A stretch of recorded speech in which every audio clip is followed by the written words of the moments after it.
প্রিয় ভিউয়ার্স, আসসালামু আলাইকুম। কেমন আছেন সবাই? আশা করি যে যেখানে আছেন ভালো আছেন, সুস্থ আছেন।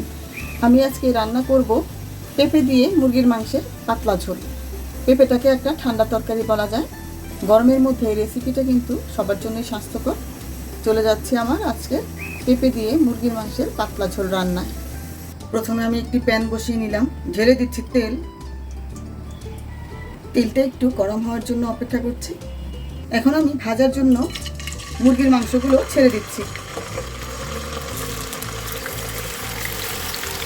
এখানে আমি অর্ধেক মুরগির মাংস নিয়েছি। মাংসগুলোকে আমি কেটে ধুয়ে লবণ মেখে রেখেছিলাম, তাই ভাজার সময় আর লবণটা আমি দিলাম না। যেহেতু এটা ব্রয়লার মুরগির মাংস, ভেজে নিলে খাওয়ার সময় একটু ভালো লাগে।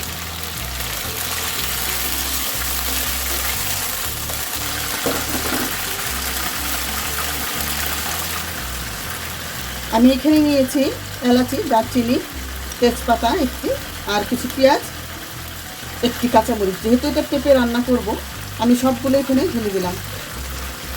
পেঁপের তরকারিতে কিন্তু মশলা কম লাগে, তাই আমি আজকে হালকা মশলা দিয়ে রান্না করব।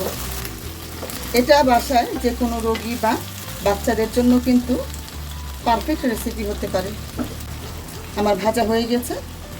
এ পর্যায়ে আমি দিব 1 চা চামচ আদা এবং রসুনের পেস্ট, আধা চা চামচ জিরে গুঁড়ো। সব মশলাই আমি অল্প অল্প ব্যবহার করব। হাফ চা চামচ লবণ। এখানে 1 চা চামচ হলুদ, মরিচ, ধনিয়ার গুঁড়ো। ফার্মের মুরগিতে কিন্তু পানি উঠে যায়, দেখুন পানি উঠে গিয়েছে। আমি এর মধ্যে আর পানি দেব না।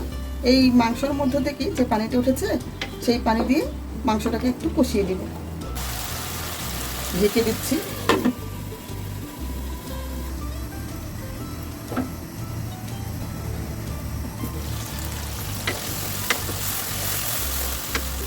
মাংসগুলো আমি আর কষাবো না।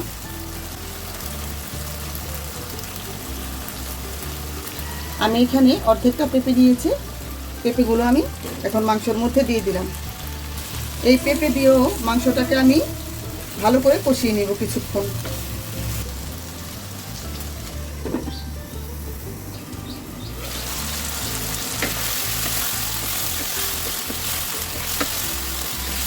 কষানোর মাঝে মাঝে একটু এভাবে নেড়ে দেব।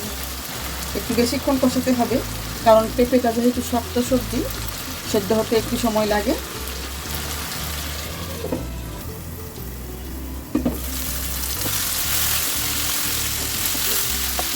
পেঁপের পানি সম্পূর্ণ শুকিয়ে গেছে, আমি আর কষাবো না।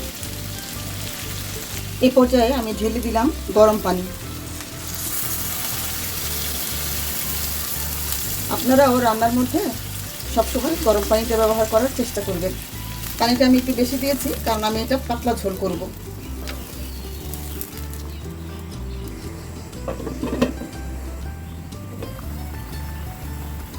এই পর্যায়ে তরকারিটাকে মাঝে মাঝে নেড়ে দিতে হবে।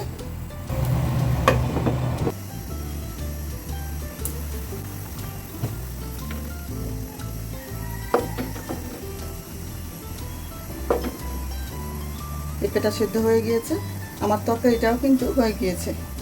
এটা কিন্তু বাচ্চাদের জন্য বা যে কোনো রোগীর জন্য পারফেক্ট এবং স্বাস্থ্যকর একটা রেসিপি বলতে পারেন। আপনারা ইচ্ছে করলে বাসায় একবার এভাবে ট্রাই করতে পারেন। আজকে এ পর্যন্তই। ভালো থাকবেন আর আমার জন্য দোয়া করবেন। আল্লাহ হাফেজ।